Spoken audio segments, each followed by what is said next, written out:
things are never going to be perfect when you start, but most things, if you find a more efficient way or a better way of doing things down the road, you can always change course. You can always reverse things. More often than not, the important thing is just get started and then kind of adjust from there if you need to. You're listening to Retirement Straight Talk with Paul and William, a father and son team helping you tackle financial planning challenges and real-world decisions that matter most. Each episode, we'll share straightforward advice and proven strategies to help you build your dream retirement. Welcome back, everyone, to another episode of Retirement Straight Talk. I'm William Barreca, financial planner at West End Wealth Planning, and I'm joined by my co-host and dad, Paul Barreca. How are you doing, Dad? Hey, I'm doing great. Welcome, everyone. Thanks for joining us again. Look forward to it. Dad, before we dive in, I have an important question for you. Uh-oh. I wanted to find out, how's your pickleball career doing? Okay, well, when I got back from our conference, I laid off the pickleball. However, I'm going down south, as you know, this weekend, and I'm bringing the pickleball racket and pickleball balls. So I shall resume my new career down in Florida. You're bringing the pickleball equipment down to Florida. Okay. I might have to join you down there this winter, and you can show me how it's done on the pickleball court. Oh, I'd be happy to do that.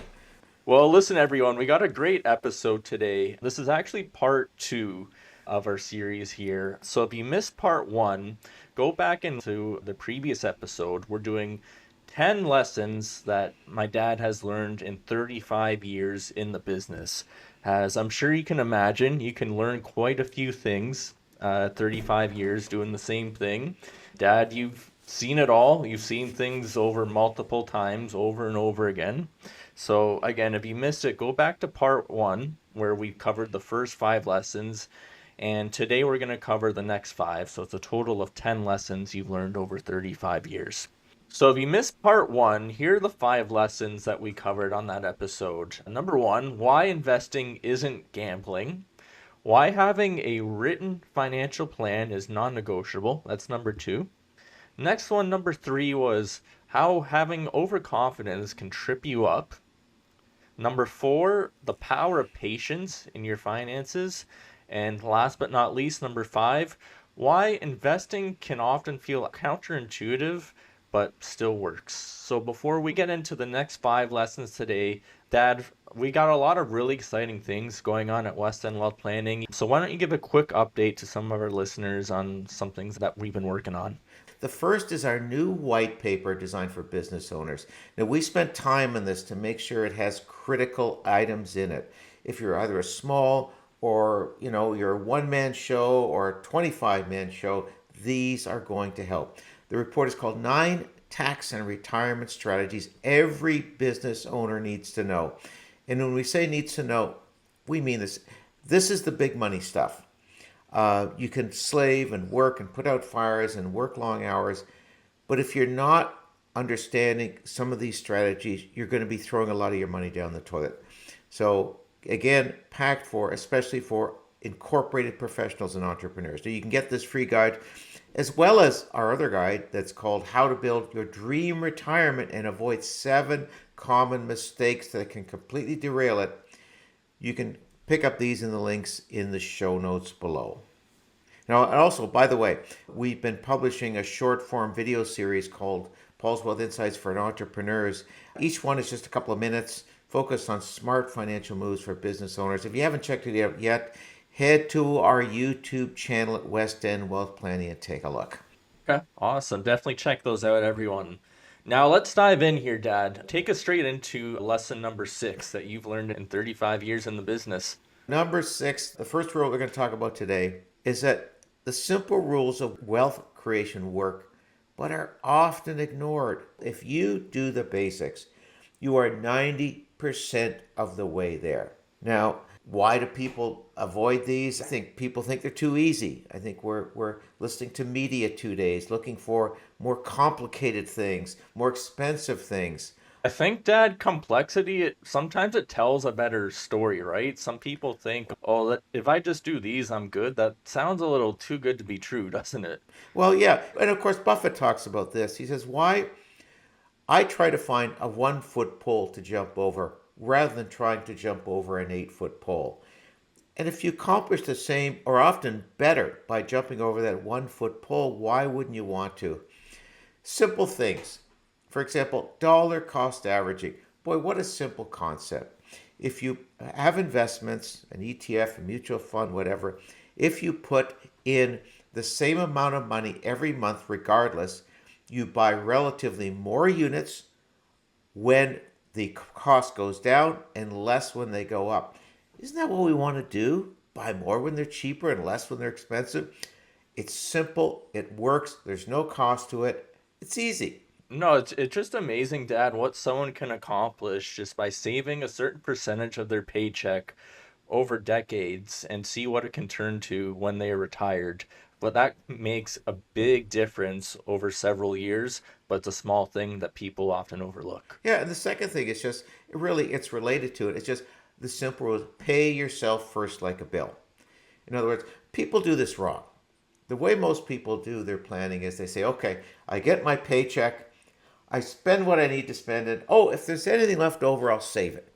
Well, there's rarely anything left over because as soon as it goes into the bank account, it's pretty darn easy to get spent somewhere else.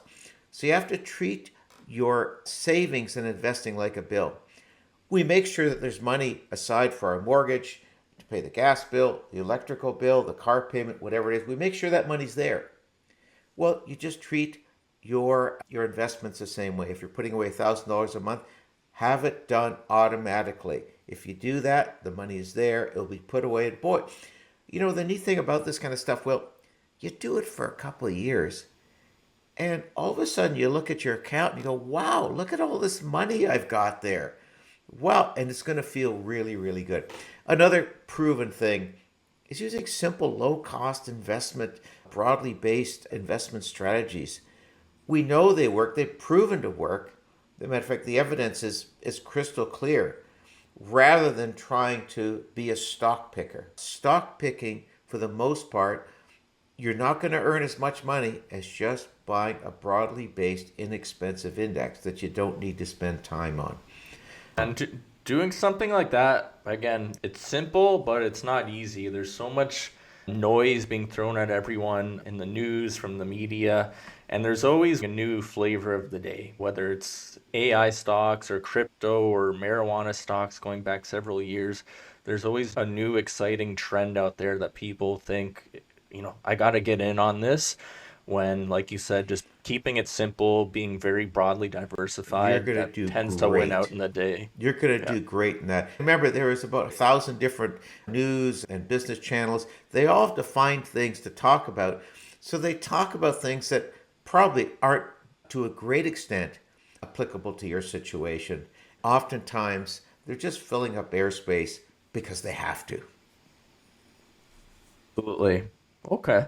Now, so lesson number 7 that you've learned, Dad, and you have avoiding risk management is just plain dumb. I can't think of a better way to say this. They need protection for their family. They need some basic insurance, and they don't do it because maybe they just don't like insurance companies. Never explained to me why. They just don't want to spend money. They don't think it's going to happen. But you know what? We've seen families fall apart because of an unexpected event. And by the way, unexpected events happen all the time and they're completely unexpected. That's the reason behind it. And the funny thing is, for most people, the cost of buying some proper insurance is coffee money. It's incredible. You wouldn't notice this out of your paycheck. It's coffee money for the most part. Why would you not doing that? Now I'm going to tell a story that I might have told before. I went to a high school reunion, a pub night when I was 60 years old. Boy, I'm dating myself.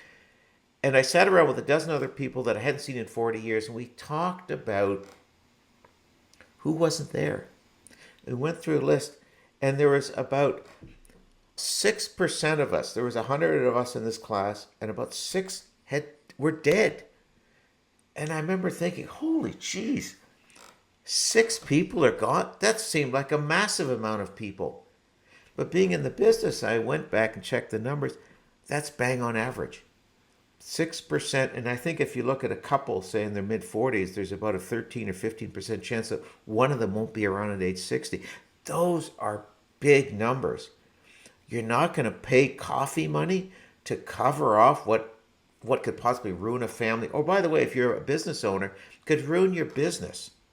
I mean, if you have a partner and you don't have insurance that on your partner, that partner passes away. You're now partner with your partner's wife or child, and I'm not saying anything derogatory, but they're not business owners. The chance that the business will fail is tremendous by doing that. So again, not buying proper risk management insurance is dumb. Insurance to me is an incredible bargain. It's what all business owners, and by the way, companies do too. They do risk management because they want to avoid the whole company going down the toilet because an unexpected thing will happen. I mean, I think this is one of the biggest reasons people don't buy insurance. Have you ever heard the term self-insurance?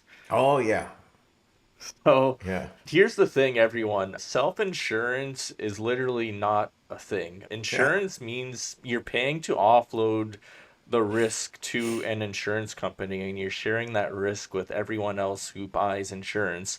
Self-insurance just means that you're taking on all the risk yourself. So if you've ever thought about it like that, I think you'll come to the right answer in Uh, terms of whether insurance is a smart thing or not. And you're putting the risk on yourself and your family unless you're very well off. You can't afford it. That it'll probably ruin your family. That's not risk protection. That's dumb. And I'll say it, I'll say something else too. It's stupid. It's not the right thing to do. By the way, who would drive around without car insurance? And I go to the States a lot. I would never go to the States without out of country insurance. Never. The risk is way too high, and the same is here without proper life insurance, disability, critical illness, and so forth. What's I think that's enough on insurance. Definitely very passionate about that one. It's important. Let's move to number 8. What's the eighth lesson, Dad, you want to talk about today? Well, here's a problem. I did radio for 20 years, and I had literally thousands of people come to my office, and I'd always ask them the same thing. Tell me about the relationship you have with your existing advisor. What happens in a meeting?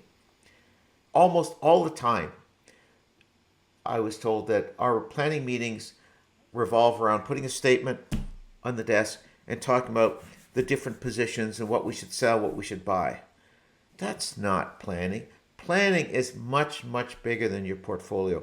But think of it this way. We talked before that stock picking generally do not earn as much as just buying a simple index. This is proven.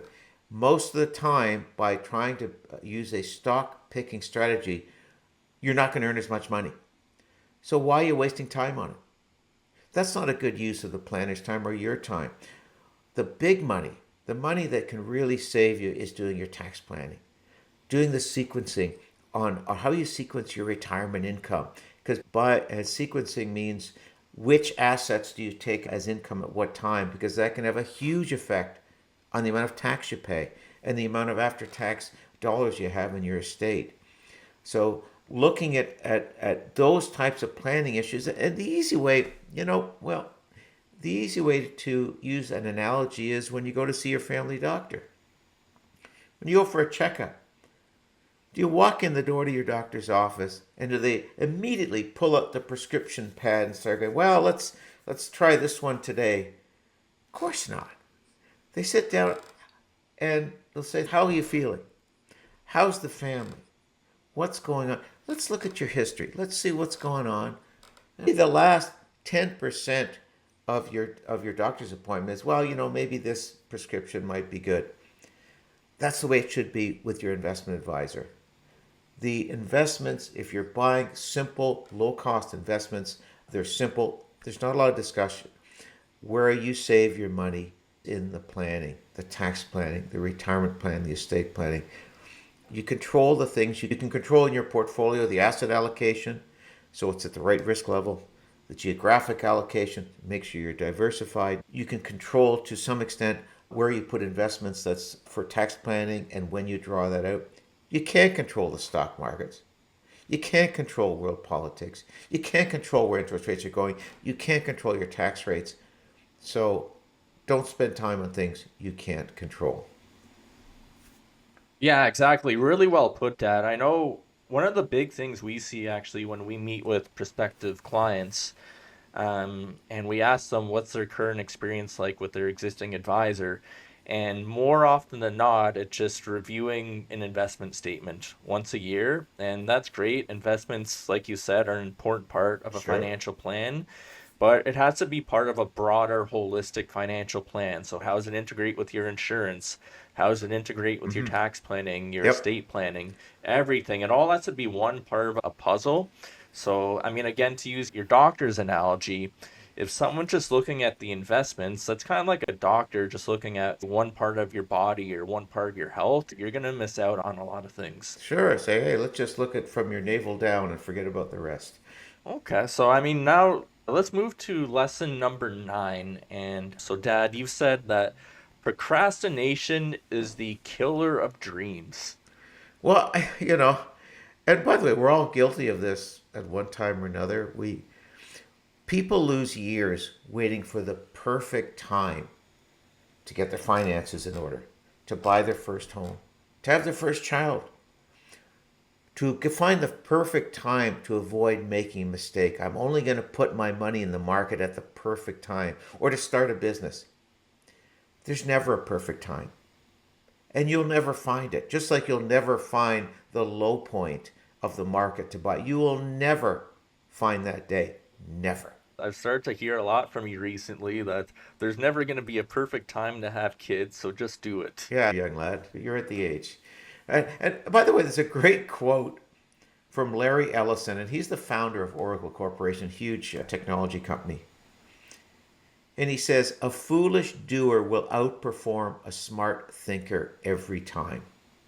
In other words, people sit and think, when should I do this? When? Just do it. Howard Schultz, founder of Starbucks. He got rejected for financing to purchase his initial share of Starbucks 242 times. He just kept going at it. And look what happened after that. Mark Twain has a great quote, too, that I think is absolutely, totally true. And that is 20 years from now, you will be more disappointed by the things that you didn't do than by the things that you did do. So delaying adds up, miscompounding, missed planning windows, missed opportunities. And yet we certainly find time to do other things that we really want to do. We find time to take that holiday that we must have. We find the money to renovate that kitchen. We find the money to buy that new car. We find money and time for the things we want to. And it's easy to put off the planning aspects because it's something in the future where that new car is in your driveway now, looking nice and shiny.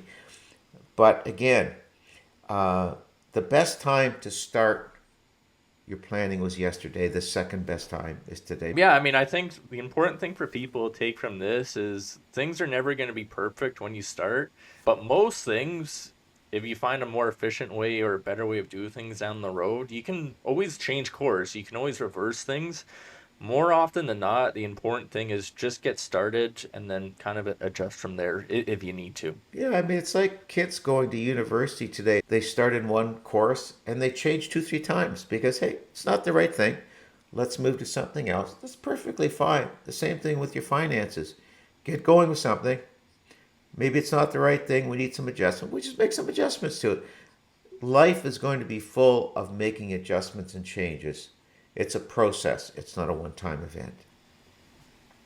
Now that leads us to lesson number 10, Dad, that you've learned in 35 years in the business.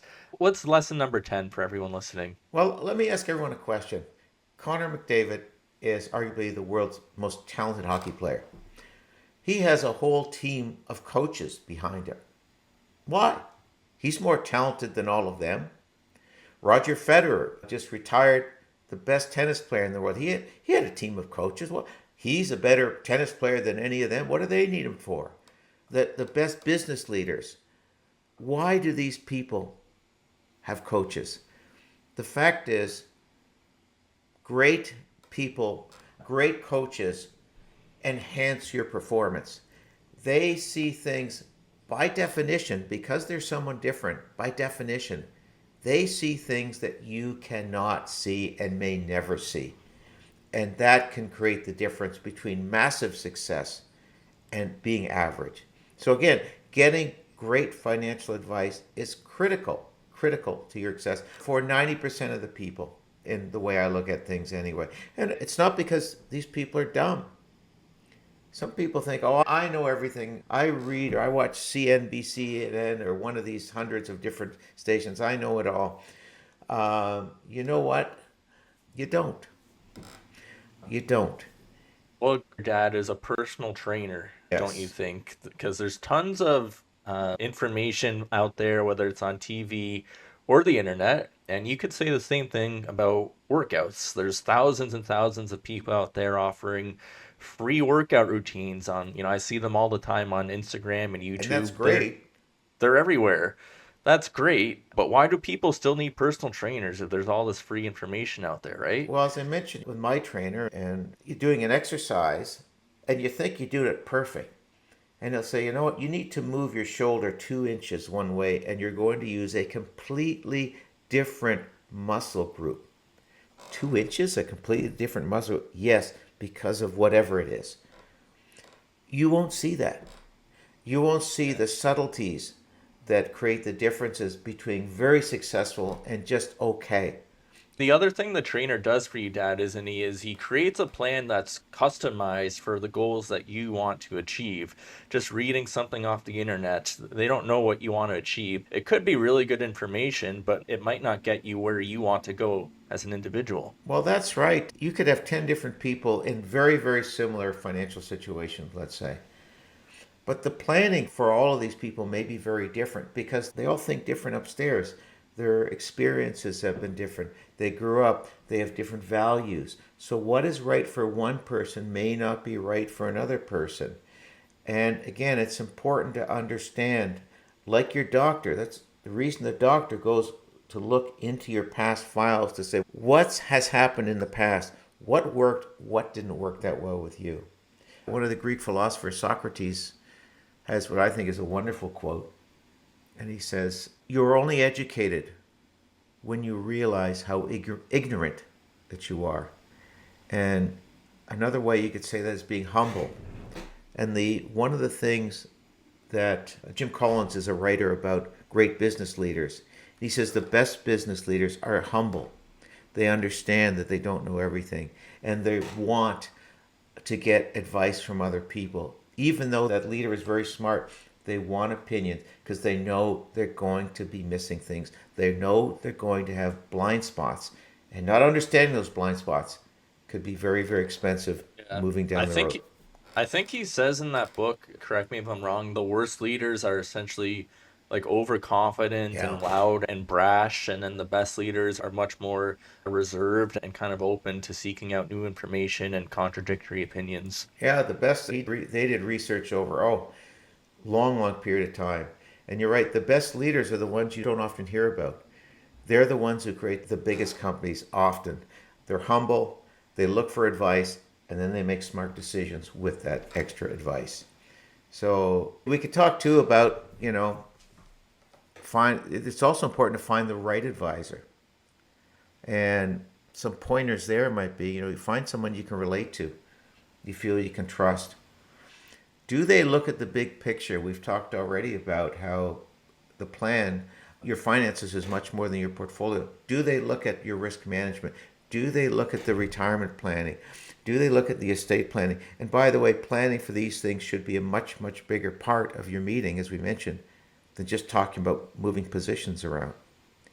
Now, if this isn't enough for everyone there to say, oh, I know I need good advice, statistically, almost every bit of research that I see says that people who have advisors after 15 years have almost 3 times more wealth than those who don't. Put that into perspective, that's the difference between having $1 million and $3 million. Am I doing the math right? Anyway, it's having a lot more money.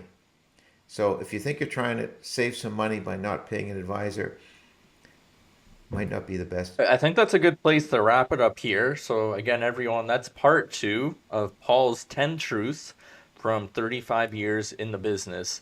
Thanks a lot, Dad, for sharing those insights. I'm lucky enough, I work with you on a daily basis, so I'm the lucky recipient of all these fine wisdoms from you over the years. Oh, thanks. So, yeah, hopefully this has helped people understand the need for big picture looking at their finances. So before we sign off, just a quick recap. We talked about 5 items, 5 things that I've learned over a long, I don't even want to say how long I've been in the business. First one, we talked about stick to the simple rules. If you do the basic rules, you're going to win 90% of the time. Number 2, protect what you've built. Get proper insurance. Saving on insurance is not a good plan at all. Number 3, your portfolio is just one piece of the overall plan. You need to look at the big picture. Number 4, stop waiting, stop procrastinating. There's never a perfect time to get started. And number 5, don't go it alone. Getting great advice will be critical to your real long-term financial success. All right, that's a wrap on today's episode. Thanks everyone for joining. If today's episode maybe sparked something for you, maybe it's you're rethinking your plan, your portfolio, whatever it is, we'd be happy to have a chat with you. You can book a call with us using the link in the show notes. And also, don't forget, if you want to make sure you don't miss an episode, make sure to like, follow, and subscribe to Retirement Straight Talk on YouTube or wherever it is you get your podcast, whether it's Apple, Spotify, Amazon. Be great as well if you could leave us a review. It helps others find the show and join in on the conversation. The views and opinions expressed in this video may not necessarily reflect those of IPC Securities Corporation.